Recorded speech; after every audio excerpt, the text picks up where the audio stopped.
Hello students and welcome back. We're going to look at writing ionic compound names and formulas. If you have a periodic table and a list of common polyatomic ions, that would be a great benefit.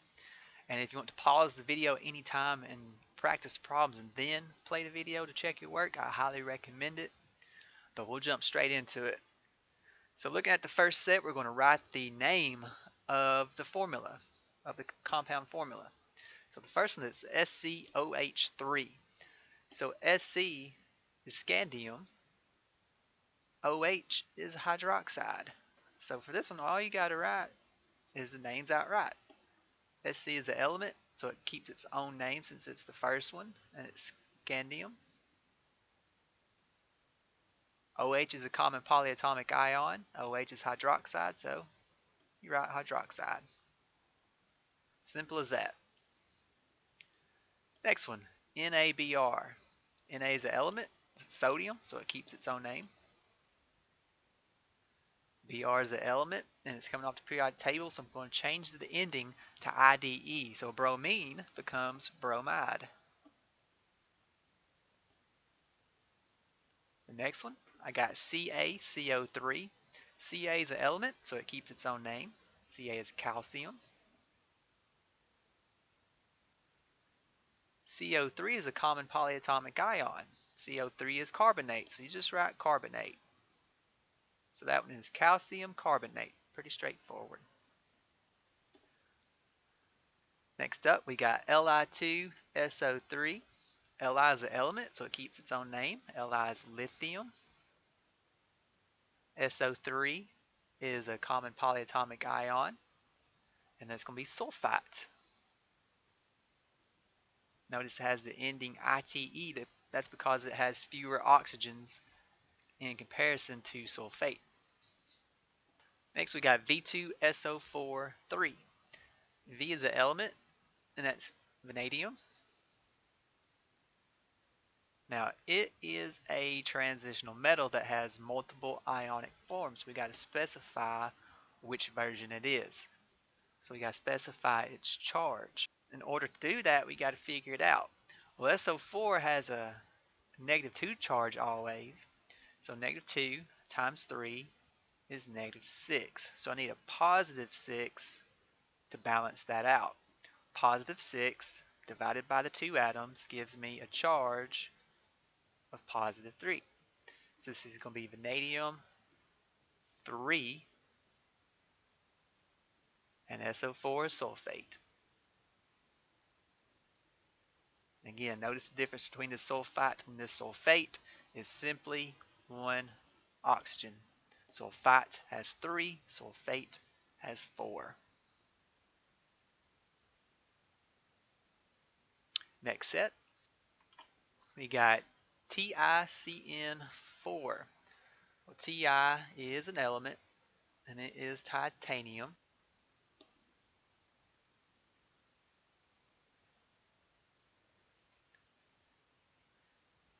Titanium also has multiple forms of ions. We got to specify which ones. We got to figure it out. Cyanide is always a -1 charge. -1 times 4 is -4. We need a +4 to balance that out. +4 divided by the one atom is a +4 charge. So this is titanium 4. We said Cn was cyanide. So titanium 4 cyanide. Next up, KClO2. K is an element, keeps its own name, so it's just potassium.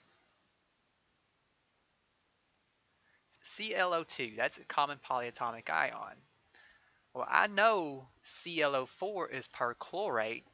One less oxygen than that is chlorate, and then one less oxygen than that is chlorite. So this is potassium chlorite. Next up is CoCO3. Co is cobalt. It's just a regular element, so it keeps its own name.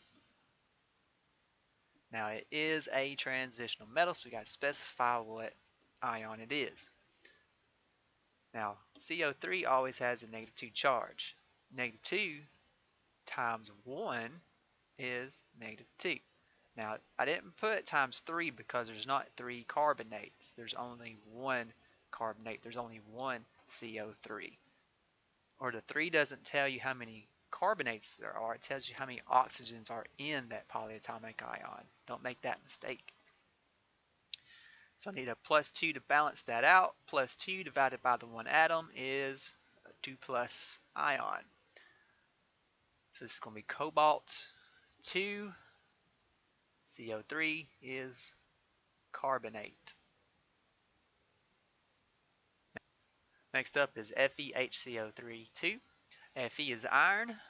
It's a transitional metal with various forms of ions. We got to specify which one it is. So HCO3 has a -1 charge. -1 times 2 is -2. So I need a +2 to balance that out. +2 divided by the one atom is a 2+ charge. So it's going to be iron 2. And HCO3 is bicarbonate.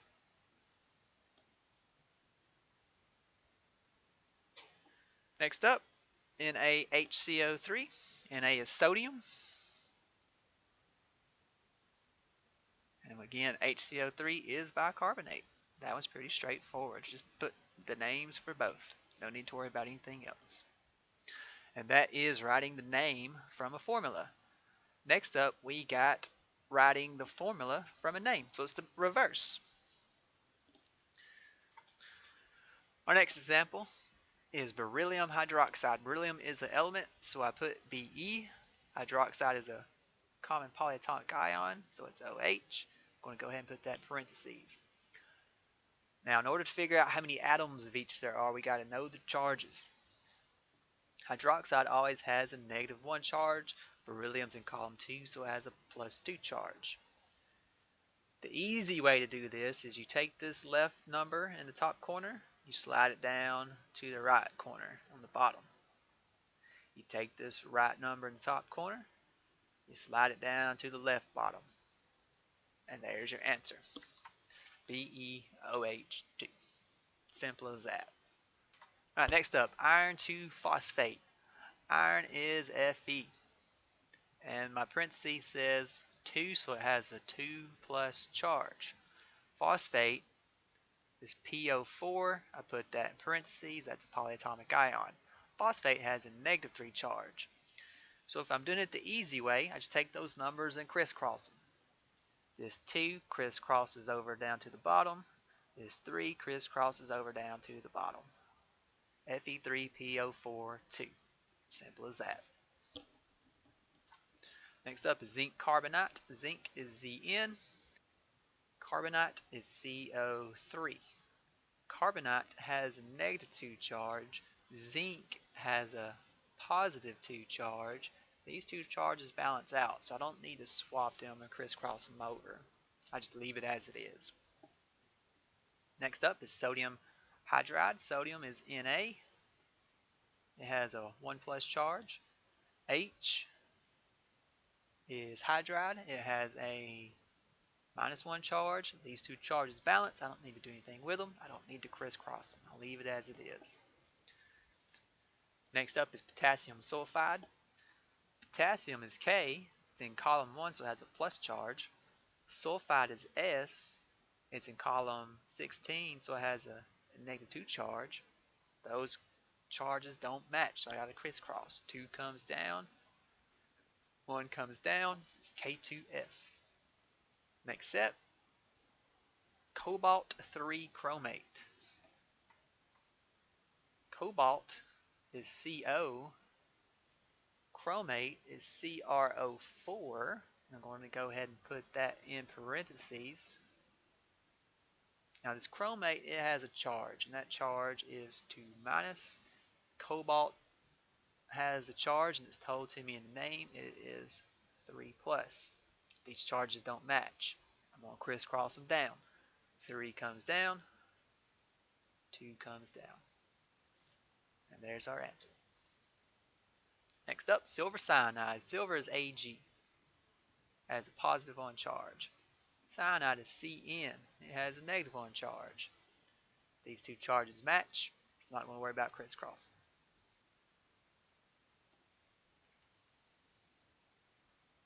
Next up is strontium acetate.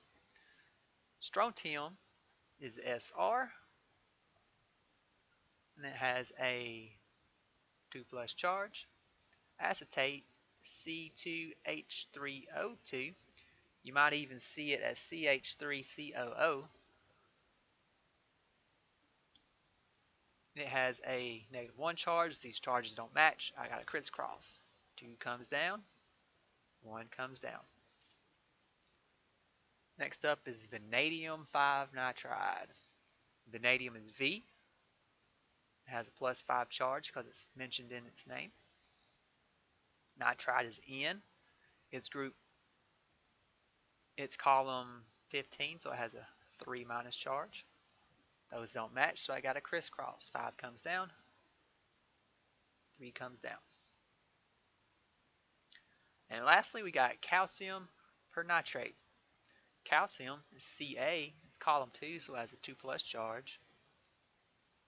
Pernitrate is NO4, and it has a -1 charge. Those charges don't match, so I crisscross. 2 comes down, 1 comes down. And that was writing the names and formulas of ionic compounds. Hope this video helped, and good luck on your tests.